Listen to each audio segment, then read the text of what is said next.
Pakistan stock exchange में जबरदस्त तेजी का रुझान आज मुसलसल 7वें कारोबारी दिन भी जारी रहा और 100 इंडेक्स 650 पॉइंट्स इजाफे के साथ एक मौके पर तारीख की बुलंद तरीन सतह 91,358 पॉइंट्स तक पहुंचा, मगर फिर कुछ कमी के बाद इंडेक्स 90,864 पॉइंट्स की सतह पर बंद हुआ। कारोबार के दौरान इंडेक्स के हैवी स्टॉक्स यानी कि सीमेंट और तवानाई सेक्टर में तेज खरीदारी का रुझान देखा गया, जबकि ओजीडीसीएल, पीपीएल, एनबीपी, एमसीबीएल, एमएलएफसी मुस्बत जोन में रहे। नाजरीन, इसी तरह इंटरबैंक में अमरीकी करेंसी की कदर में कम मगर मुसलसल गिरावट देखी जा रही है, जहां सरमायाकारों का एतमाद बहाल हो रहा है। वहीं मार्केट के खिलाड़ी इस तेजी को आइंदा ज़रई पॉलिसी इजलास में शरह सूद में मुतवक्के बड़ी कमी को करार देते हुए ये उम्मीद कर रहे हैं कि शरह सूद में मुमकिन कमी और बेहतर कॉर्पोरेट मुनाफे के बायस सरमायाकार इस वक्त बाइंग स्प्री पर हैं और ये तेजी उस वक्त तक जारी रहेगी जब तक गैर मामूली हालात या बेयकीनी की सूरत हाल पैदा नहीं होती। इसी तरह कुछ खिलाड़ियों का यह मानना है कि अगर स्टॉक मार्केट इसी तरह बिहेव करती रही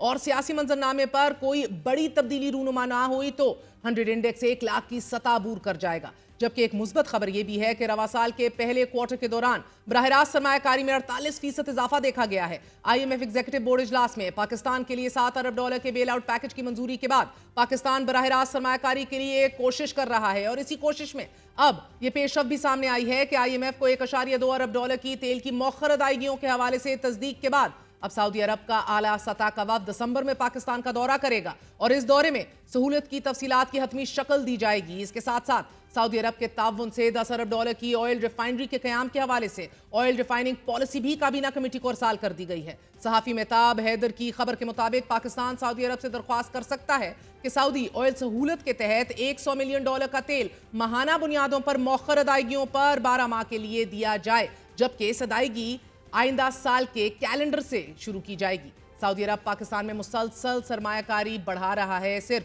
साल 2023 के लिए पाकिस्तान में तकरीबन 1.6 अरब सऊदी रियाल की रकम रखी, जिसमें से 1.3 अरब सऊदी रियाल मुख्तलिफ प्रोजेक्ट्स में लगाए गए। सऊदी सरमायाकारी को मजीद बढ़ाने के लिए आज वजीर आजम शहबाज शरीफ, वजीर खजाना, वजीर दिफा, वजीर निशकारी, वजीर पेट्रोलियम, वजीर तजारत और वजीर इत्तलात के हमरा सऊदी अरब के 2 रोजा दौरे पर रियाज पहुंचे हैं कि जहां फ्यूचर इन्वेस्टमेंट इनिशिएटिव के तहत 8वीं कॉन्फ्रेंस हो रही है। वजीर आजम का यह दौरा रवा माह के अवाइल में सऊदी सरमायाकारी आला सतही वफ्द के 3 रोजा दौरे के बाद पहला इंटरैक्शन है। वजीर आजम शहबाज शरीफ की सऊदी वली अहद शहजादा मोहम्मद बिन सलमान से भी मुलाकात हो गई है।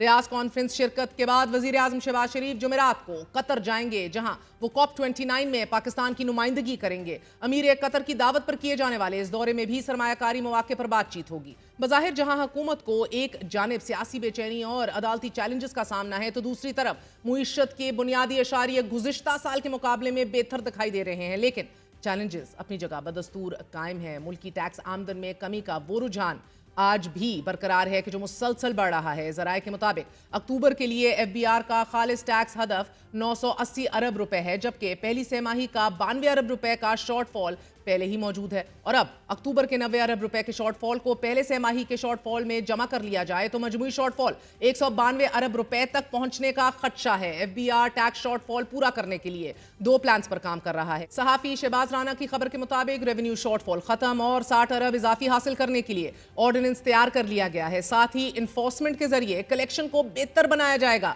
और आईएमएफ शर्त पर ट्रैक्टर्स की खरीदो फरोख्त पर सेल्स टैक्स छूट 14% की गई, जबकि 4% की मजीद सेल्स टैक्स छूट ऑर्डिनेंस के जरिए खत्म की जाएगी। नाज़रीन, ऑर्डिनेंस के अलावा हुकूमत ने SIFC के ताउन से टैक्स निज़ाम को जदीद बनाने के लिए 10 रुकनी टास्क फोर्स तश्कील दे दी है कि जो FBR के ऑपरेशंस को डिजिटाइज करके निज़ाम को बेहतर बनाएगी। हुकूमत को टैक्स आमदन में शॉर्टफॉल के साथ साथ बिजली की कीमतों में यकमुश्त 7 रुपए से जायद इजाफे के बावजूद पावर सेक्टर का गर्दशी कर्जा ताहाल बेकाबू है and that is a very big challenge unto itself. गुज़िश्ता 4 सालों के दौरान गर्दशी कर्जे में तकरीबन 400 अरब रुपए का इजाफा हुआ है, जो इस वक्त एज वी स्पीक 2400 अरब रुपए तक पहुंच चुका है, जो 100 अरब मजीद इजाफे के साथ 2500 अरब रुपए से जायद होने का खदशा है। इन 2 चैलेंजेस के अलावा हुकूमत को PIA की निजकारी प्लान में भी रुकावटें देखने को मिल रही हैं। इस अमल दरामद प्लान के अंदर मुश्किलात पेश आ रही हैं। दुनिया न्यूज़ के सहाफ़ी मुदस्सिर अली राना की खबर के मुताबिक PIA की निजकारी के लिए निजकारी कमीशन ने 31 अक्टूबर बिडिंग तारीख रखी, लेकिन डेडलाइन मुकम्मल होने में 2 दिन बाकी हैं। इसके बावजूद अभी तक सिर्फ एक निजी कंपनी के कंसोर्शियम ने पेशगी रकम जमा करवाई है, जबकि बाकी 5 ग्रुप्स में से किसी दीगर ग्रुप ने ताहाल पेशगी रकम जमा नहीं कराई। मुआशी तज्जियाकारों के मुताबिक हुकूमत बेयकीनी के इंप्रेशन का खात्मा करने में कुछ हद तक कामयाब तो हुई है, लेकिन अभी स्ट्रक्चरल रिफॉर्म्स करने, बराह रास्त सरमायाकारी करने में कामयाब नहीं हो पा रही और सबसे बढ़कर सियासी पॉलिटिकल अनसर्टेनिटी पर काबू नहीं पा सक रही।